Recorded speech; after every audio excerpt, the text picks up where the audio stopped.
Recording in progress. Muy buenas tardes a todos. Aquí la doctora Zuleya Prieto, médico general, en esta transmisión educativa para la Coalición Hispana de Salud del Norte de Indiana. Les damos a todos una cálida bienvenida en esta tarde.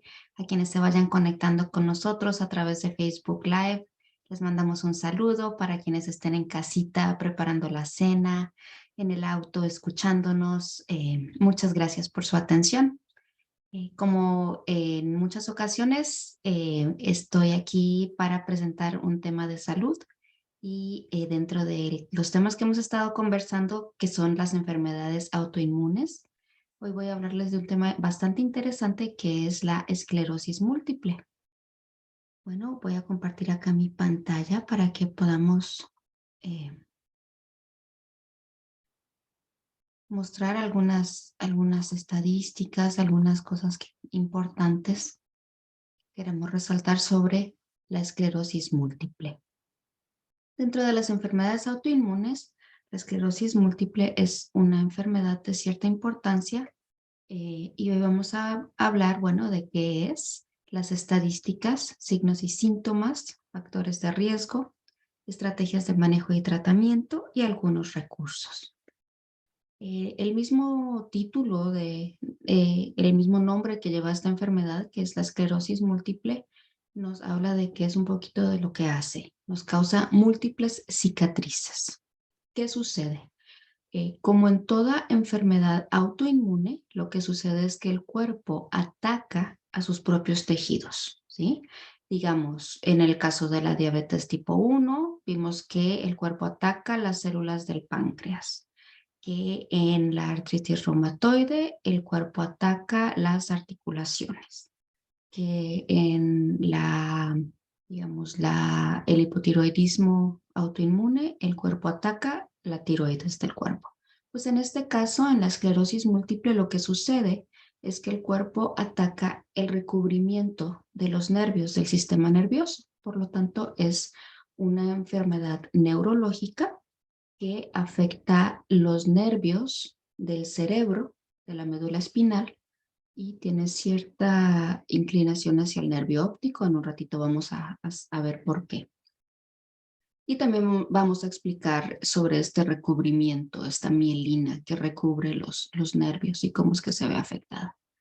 El cerebro de todos, los nervios de todos, de toda persona sana, se degenera, envejece, se mueren las células a cierto ritmo, ¿verdad? Pero cuando existe una esclerosis múltiple y hay daño en esos nervios y el cuerpo intenta reparar el daño que ha ocurrido, pues aparecen este tipo de cicatrices que tienden finalmente a entorpecer la transmisión, la conducción de señales nerviosas en todo el sistema nervioso. Y esto es lo que nos produce la sintomatología que causa la esclerosis múltiple. Bueno, afecta, como ya habíamos hablado, el cerebro. Al hablar de que afecta la médula espinal, de la médula espinal, vamos a ver una imagen más adelante, nacen la mayoría de los nervios, los que no nacen en el cerebro, nacen en la médula espinal y de ahí se extienden a todo el cuerpo. Así que al hablar de que una enfermedad ataca los recubrimientos nerviosos que hay en la médula espinal, vaya, podemos tener afecciones prácticamente en todo nuestro cuerpo. Es una enfermedad que no tiene cura, se controla, y en los últimos 20 años ha habido avances increíbles en el manejo de esta enfermedad. Anteriormente, 20 años atrás y desde que se descubrió esta enfermedad, las personas que padecían esclerosis múltiple al cabo de 20 años tenían ya consecuencias bastante importantes por el daño a largo plazo sobre los nervios, ¿no? Como incapacidad para caminar, por ejemplo.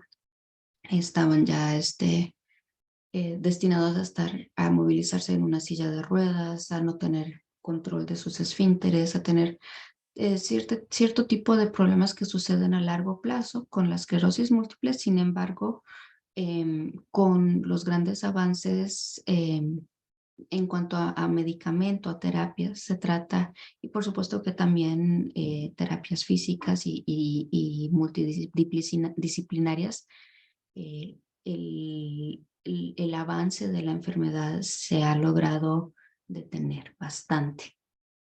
Pero bueno, no hay una cura definitiva.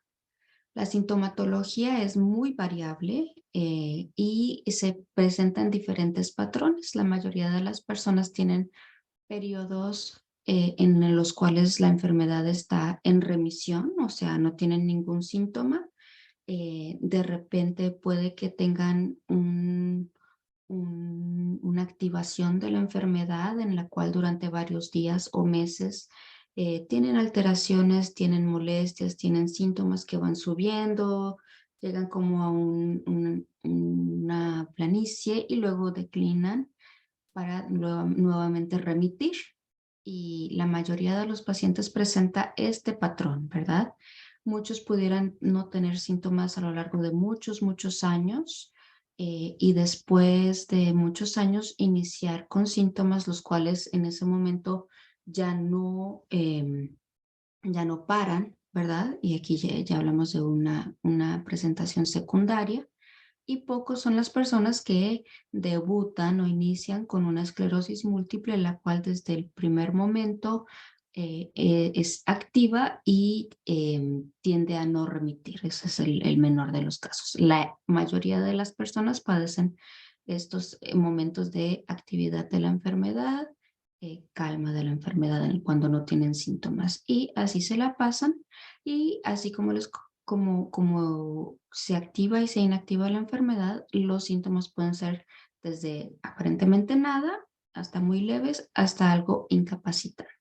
Y también dependiendo de la zona nerviosa que esté afectada, va a ser la sintomatología y la gravedad de esos síntomas.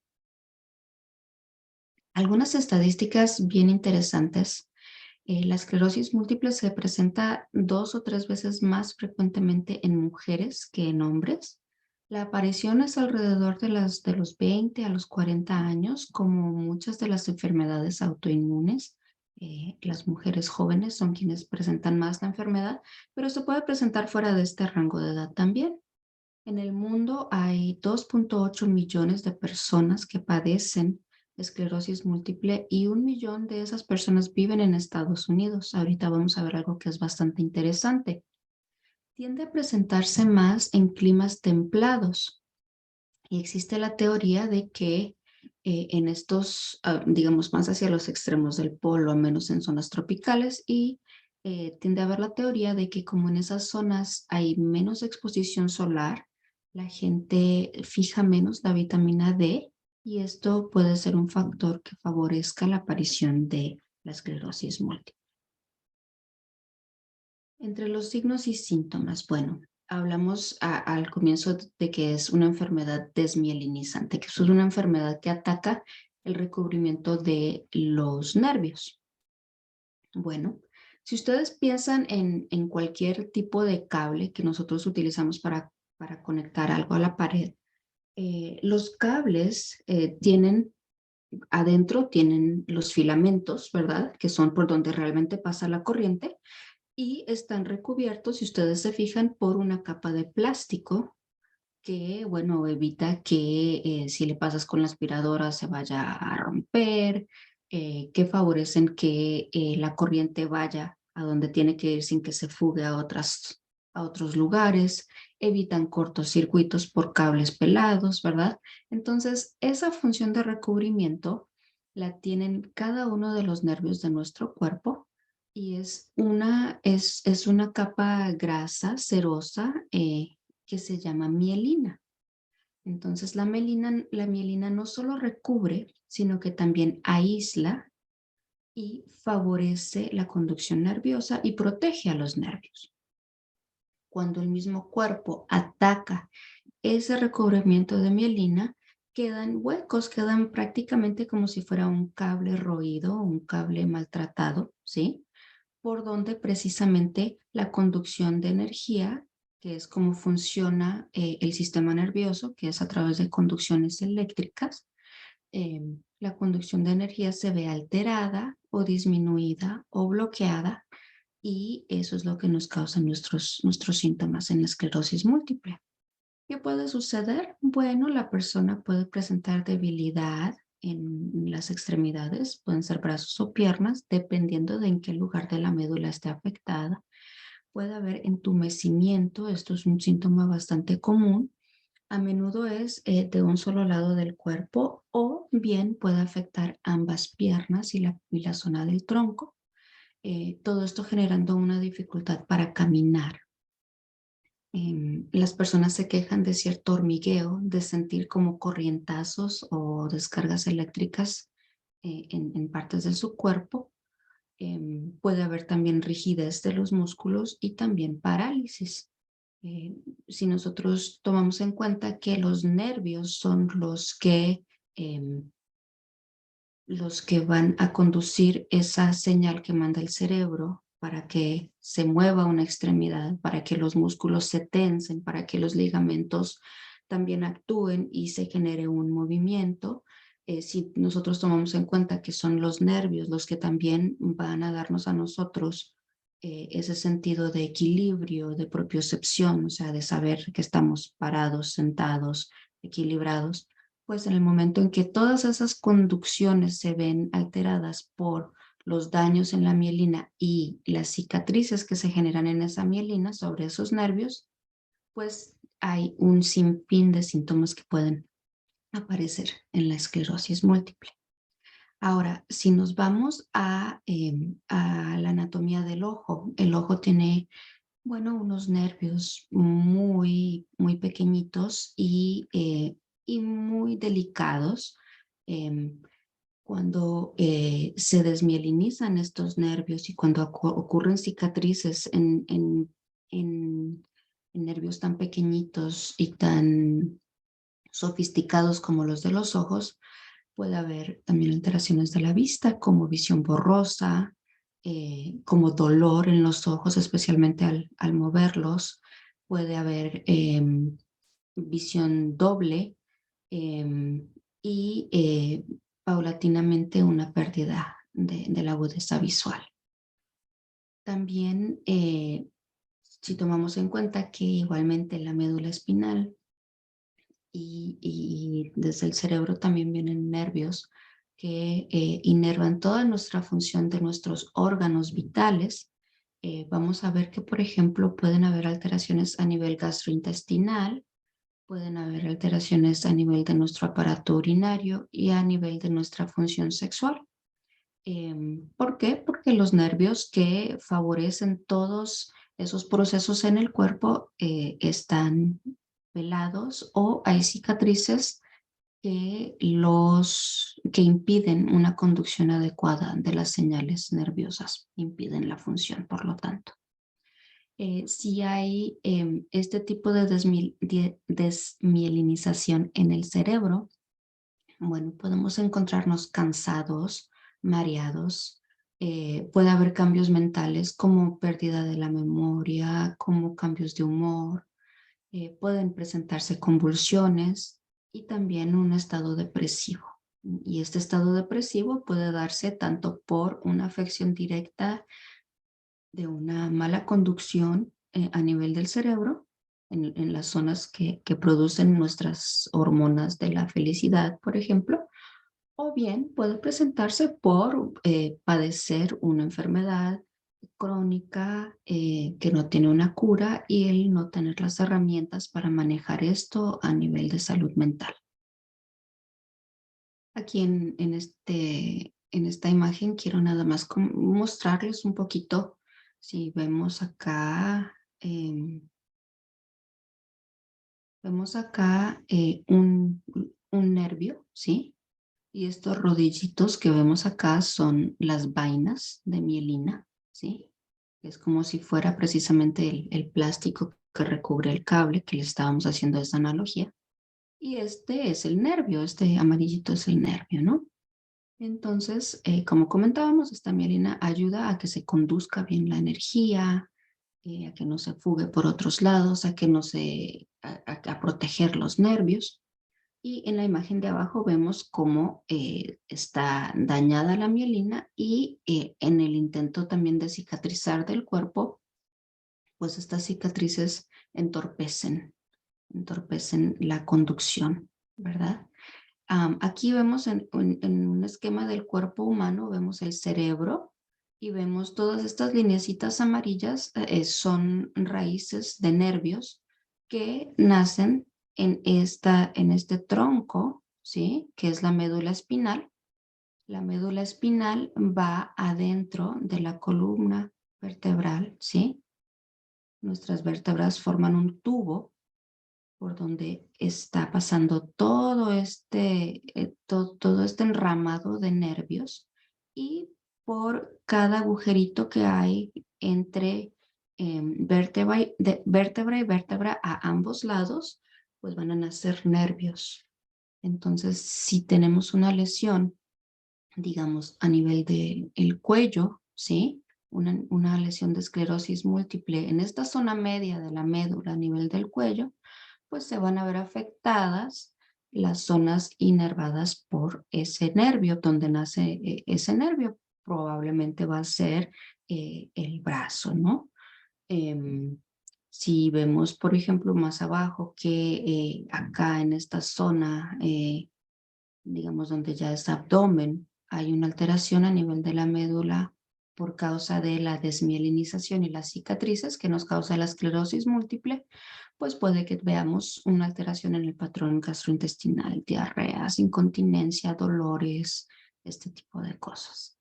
Si esto sucede en la espalda baja, donde están naciendo los nervios que van bajando hacia las piernas, pues ahí es donde vamos a ver la debilidad, el entumecimiento, el hormigueo, los corrientazos que sienten las personas en las piernas y que les dificulta para caminar. Y aquí vemos, por ejemplo, a nivel cerebral, si vemos, si suceden estas cicatrices a nivel cerebral, pues es cuando vamos a tener problemas tanto a nivel de nuestra memoria como a nivel de nuestro estado de ánimo. Y si hay ciertas áreas del cerebro que se ven afectadas, también podemos tener estas alteraciones de la vista e incluso del habla. Podemos tener esta habla arrastrada o difícil porque no se está transmitiendo bien la energía, la electricidad adentro de nuestro cerebro para que las señales se traduzcan a acciones. Bueno, entonces quería mostrarles con esta imagen. Esta imagen de acá es una neurona, una célula especializada nerviosa. Entonces aquí tenemos un núcleo y en la colita tenemos acá la mielina, ¿sí? Y lo que sucede es que acá a través de estas dendritas, esta neurona se va a conectar con muchísimas otras neuronas y a través de estos cables y que están envainados en esta mielina, la conducción, la transmisión de mensajes es increíblemente rápida, ¿no? Pues si tomamos en cuenta lo que tardamos, digamos, por ejemplo, si nos pica un mosquito en la rodilla y qué tiempo tardamos nosotros en sentir el piquete, sentir comezón y en bajar nuestra mano para rascarnos la rodilla. Todo eso sucede en cuestión de segundos y es gracias a la conducción nerviosa intacta que favorece la mielina para que los mensajes eléctricos viajen directamente a donde tienen que llegar y se conecten con otras neuronas. Bueno, continuamos con la siguiente diapositiva. Factores de riesgo para padecer la esclerosis múltiple. Y bueno, me tomo un momentito para saludar a aquellas personas que apenas se están conectando con nosotros.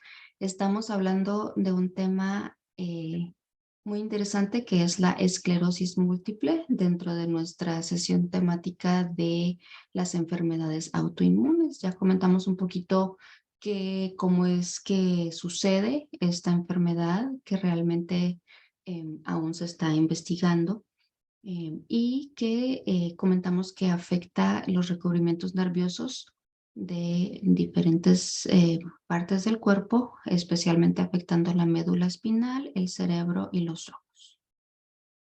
Factores de riesgo. Bueno, si hay factores genéticos interesantes, no se ha encontrado un gen específico o un cromosoma específico ligado a la esclerosis múltiple, como lo hay, digamos, en la diabetes tipo 1 o en la artritis reumatoide. Em, pero si hay esclerosis múltiple en un hermano, en un padre de familia, em, los cuales se consideran familiares en línea directa, hay del 1 al 5% de riesgo de que la persona también vaya a padecer esclerosis múltiple. Ahora, si hay, además de esos hermanos en línea directa, hay otros miembros en la familia que padecen esclerosis múltiple, pues ahí aumentan más las probabilidades de que la persona padezca esclerosis múltiple. Es más común en la raza blanca y tiende a asociarse también a otras enfermedades autoinmunes. Por ejemplo, las personas que padecen psoriasis, diabetes tipo 1, hipotiroidismo autoinmune, enfermedad inflamatoria del intestino. Las personas que padecen esas otras enfermedades autoinmunes tienen más riesgo de padecer esclerosis múltiple.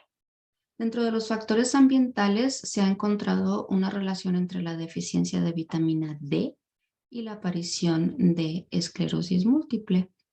Recordemos que la vitamina D, aunque nosotros la consumamos en nuestra dieta, necesitamos de los rayos del sol para poder activar esa vitamina D en nuestro cuerpo y fijarla, que no sea para nosotros biofuncional. Entonces, eh, se ha encontrado que las personas que viven cerca de los polos, en las latitudes norte y sur, son más propensas a padecer esclerosis múltiple. Y se relaciona esto a que, bueno, en esos extremos cerca de los polos hay menos exposición a los rayos solares por el clima tan extremo, la gente está más guardada en su casa e incluso los mismos ángulos de los rayos solares no son tan directos y esto causa una deficiencia de vitamina D y por lo tanto haya más personas que padecen esclerosis múltiple en esas áreas. Pero también hay factores de riesgo relacionados con el estilo de vida. Las personas que han padecido el virus del Epstein-Barr, que es el que causa la mononucleosis, que es una enfermedad viral bastante común y bastante benigna, se ha encontrado una mayor relación entre las personas que han padecido este virus y han padecido esclerosis múltiple.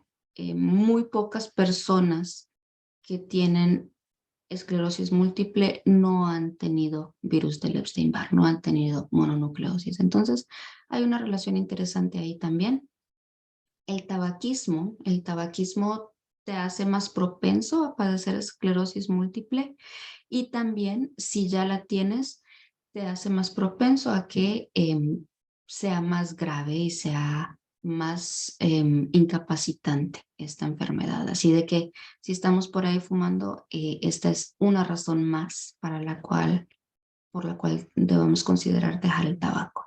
Lo mismo sucede con la obesidad. Las personas obesas tienen más probabilidad de padecer esclerosis múltiple e igualmente las personas que ya tienen esclerosis múltiple, si están obesas, la enfermedad tiende a ser más incapacitante. Otro motivo para el cual mantenernos activos y evitar tener obesidad. Bueno, yo puse esta gráfica de aquí de la prevalencia de la enfermedad y de la distribución de la esclerosis múltiple, porque tal vez al escuchar aparentemente nuestra población no estuviera en riesgo, ¿no? Aparentemente, porque bueno, nos somos de raza blanca, somos digamos de raza mestiza, una mezcla ahí genética, porque no nacimos cerca de los polos, porque nosotros nacimos en zonas tropicales, ¿verdad? Entonces pudiéramos sentir, esto no me va a afectar a mí, esto no es algo que aplique a mi vida. Sin embargo, en el momento en que nosotros migramos a estas zonas, si vemos aquí el mapa, tal vez de donde nosotros, donde sea nuestro lugar de origen, tal vez no es una zona de alto riesgo, ¿sí?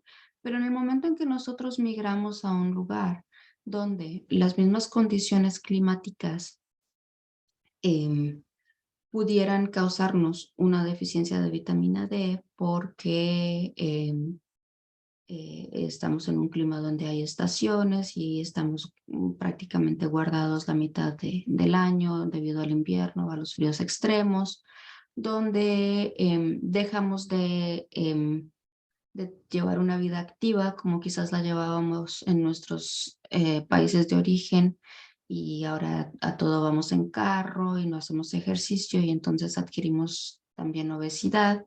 Se van juntando los factores de riesgo. No tenemos que haber nacido en una zona eh, de alta incidencia de esclerosis múltiple con el solo hecho de vivir en esa zona y también tener otros factores de riesgo, como quizás la obesidad, el tabaquismo, el contagiarnos del virus Epstein-Barr, pues se van sumando los factores de riesgo que nos pueden realmente presentar un problema más adelante de esclerosis múltiple.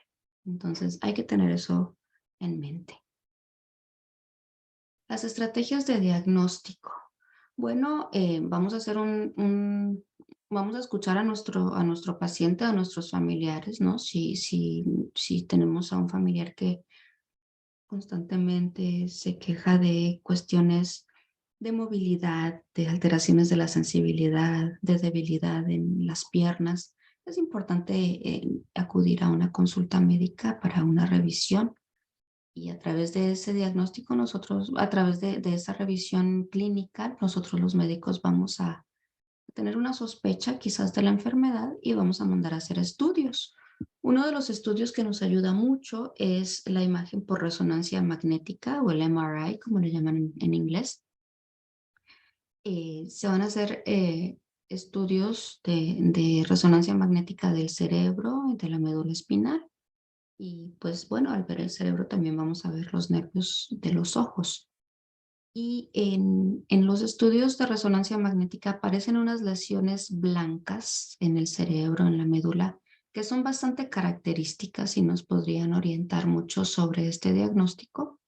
Sin embargo, en la mayoría de los casos también se realiza una punción lumbar, una punción, se saca líquido de esa médula espinal y ahí vamos a encontrar cosas que también nos van a orientar. Vamos a encontrar proteínas, líquido de inflamación, células de inflamación.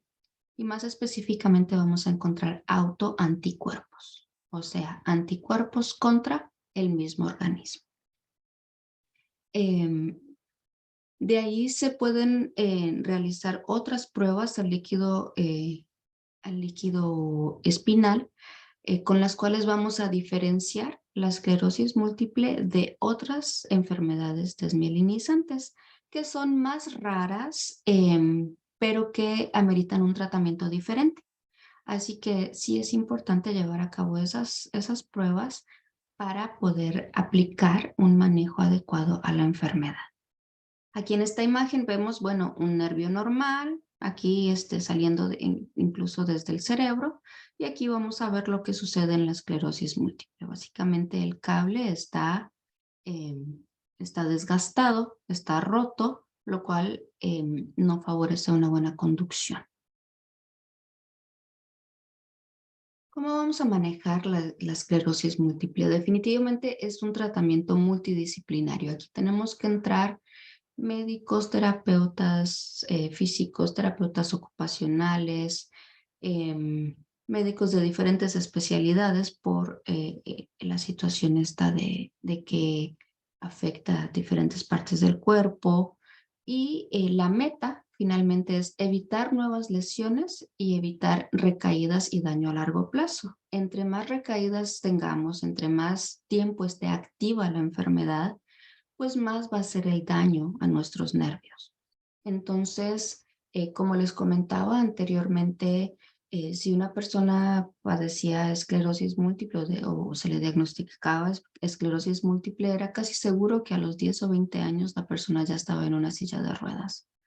Hoy en día, el manejo por medio de medicamentos nuevos y eficaces ha ayudado a mantener a la esclerosis múltiple básicamente en un estado de remisión y a que las recaídas sean menos severas y por lo tanto evitar el daño a largo plazo de los nervios. En los últimos 15 años se han desarrollado más de 20 medicamentos específicos contra la esclerosis múltiple que ayudan una cantidad. Además de que en los momentos de actividad de la enfermedad, bueno, tal vez requiramos esteroides, plasmaféresis, otro tipo de terapias e intervenciones, pero ya hay muchos medicamentos que no se conocían hace 20 años y que ayudan precisamente a detener el daño que puede haber a causa de las recaídas. Y también, bueno, como les comentaba, la terapia física es súper importante para mantener la movilidad, el rango de movimiento, el equilibrio, la terapia ocupacional, o sea, que podamos adaptar los espacios a la persona, a las necesidades especiales que pudiera tener la persona y que esta persona pueda tener una calidad de vida y una funcionalidad al máximo. Cuidar mucho la salud mental por el tema que ya hemos comentado, ¿no? Cualquier enfermedad que es crónica va a tener un efecto importante, va a ser una carga pesada que debemos aprender a manejar. Entonces, así como el paciente que tiene diabetes tiene que aprender a vivir con la diabetes porque no se cura y tiene que aprender a amar su cuerpo, a respetarlo, a cuidarlo, a comer de cierta manera, pues la persona que padece esclerosis múltiple también tiene que entender que es una enfermedad con la que va a vivir el resto de sus días. eh, a verle el gozo a la vida a pesar de todo esto, a aprender a quererse, a cuidarse, a no excederse, a entender que habrá días en que tiene que tomarse sus descansos, que habrá momentos en que la actividad de la enfermedad es fuerte y que tal vez no pueda hacer todas las cosas que quisiera hacer en un día y a tener gratitud por los días en los cuales la enfermedad está remitida y sacarle provecho a todos los momentos de la vida. Entonces, la salud mental sí es muy importante. Mantenerse activo es una de las metas también, mantener el cuerpo en movimiento funcional. Em, si necesitamos cierto tipo de apoyo para esto, bueno, el yoga, el tai chi, este tipo la natación, este tipo de actividades que son de bajo impacto eh, pueden ayudar bastante a las personas, tanto para su salud mental como para su salud física. Hay algunas cosas innovadoras como unos tapetes de postura que existen, son unos tapetes que tienen todo un sistema electrónico que pueden medir em, eh, la postura de la persona, que pueden medir qué tanto peso está recargando sobre cada pie, que pueden medir cuando una persona camina, si está estable, si tiene equilibrio. Em, Así que son excelentes herramientas para darle seguimiento a la enfermedad y poder ver qué tanto ha avanzado o dónde hay que intervenir. Asimismo, hay unos estudios especiales que se aplican al nervio óptico, donde podemos también dar seguimiento al avance de la enfermedad para actuar oportunamente, salvar la vista. Y hay pruebas de sangre que también se hacen con cierta periodicidad para determinar si hay actividad de la enfermedad o si esta actividad está remitida. Así que también debemos mantener una relación abierta y de mucha comunicación con nuestros proveedores de salud y un equipo multidisciplinario, ¿no? Por ejemplo, si hay problema de control de esfínteres, de fugas de orina a causa de la misma enfermedad. Un ejemplo, es importante que consultemos con un urólogo, que consultemos con un terapeuta para intentar, terapeuta físico o ocupacional para intentar volver a entrenar esos nervios y esos músculos que se necesitan para volver a tener un control de la orina. Y así ese tipo de cosas. Lo mismo con la debilidad, con las limitaciones de movimiento. Hay personas que en un momento de actividad de la enfermedad tienen que estar en una silla de ruedas porque no pueden caminar.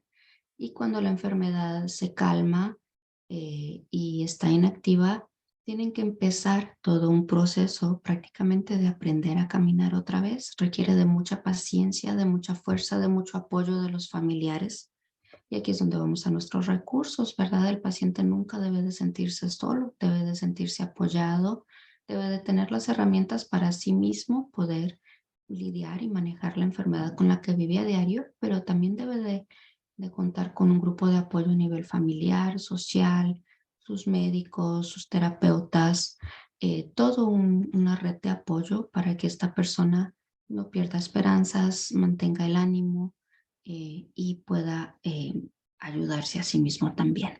Aquí tenemos algunos recursos para que ustedes vean. La Clínica Mayo tiene muchísimos recursos, tanto informáticos que pueden ustedes leer, pero también tienen pequeños videos sobre la enfermedad y cómo tratarla. Y además tienen, es un lugar donde se lleva a cabo mucha investigación, así que pueden encontrar cosas muy actuales de tratamientos, de manejos, de terapias, de cosas muy actuales. Es un muy buen recurso, se los recomiendo. También tenemos la Asociación Americana de Esclerosis Múltiple que tiene información en inglés y en español sobre este tema. La Multiple Sclerosis Foundation, ahí también encontramos temas en inglés y en español, así como la Asociación Nacional de Esclerosis Múltiple. Bueno, recuerden, queridos oyentes de esta charla, todo tiene una solución, todo tiene un manejo y entre más informados estemos, más educados estemos sobre nuestra salud, tomaremos las mejores decisiones sobre ella. Si hay alguna pregunta en este momento, con mucho gusto intentaremos contestarla. Si en este momento no la pueden hacer, pero nos la quieren escribir más adelante, vamos a contestar cualquier pregunta que tengan. Si tienen algún tema del cual quieren que nosotros hablemos, con todo gusto mándenos una sugerencia y lo tomaremos en cuenta. Recapitulando este tema, sobre este tema de la esclerosis múltiple, es una enfermedad autoinmune en la cual el cuerpo ataca los recubrimientos de mielina que ayudan a la conducción de los nervios, ¿sí? Entonces ataca al cerebro, a la médula espinal, a los ojos, eh, em, y en la cuando el cuerpo intenta curar estas lesiones a nivel de la mielina de los nervios, bueno, se generan cicatrices que entorpecen aún más la conducción nerviosa dentro de los nervios. Por eso se causa la esclerosis múltiple. Hay ciertos factores de riesgos involucrados, como el padecer el virus de la mononucleosis, como el tener poca fijación de vitamina D, poca exposición a la luz solar. Hay factores que agravan y que podemos controlar, como el tabaquismo, como la obesidad. Y bueno, ¿qué nos va a causar? La esclerosis múltiple nos va a causar una degeneración de nuestros nervios con todo tipo de síntomas, desde muy leves hasta completamente incapacitantes. hay que cuidar mucho eso. El manejo de la enfermedad es precisamente la meta, es que no haya este tipo de actividad de la enfermedad, evitar las recaídas y evitar el daño a largo plazo. Hay mucho que se puede hacer por esta enfermedad hoy en día para llevar una buena calidad de vida, para evitar que se dañen los nervios, importantemente. Y es importante que el apoyo y que el manejo sea multidisciplinario, o sea, que aquí estemos trabajando juntos la familia, el paciente, los médicos de diferentes especialidades, los terapeutas físicos y ocupacionales, la terapia a nivel de salud mental, que todos trabajemos juntos para que la persona con esclerosis múltiple encuentre las herramientas y pueda sobrellevar esta condición. Muchas gracias por habernos escuchado, por habernos visto el día de hoy. Esperamos que hayan aprendido un poquito. Déjennos sus comentarios y nos vemos para la próxima. Muchas gracias. Se despide de ustedes la doctora Zuleya Prieto en esta transmisión educativa para la Coalición Hispana de Salud del Norte de Indiana. Gracias. Adiós.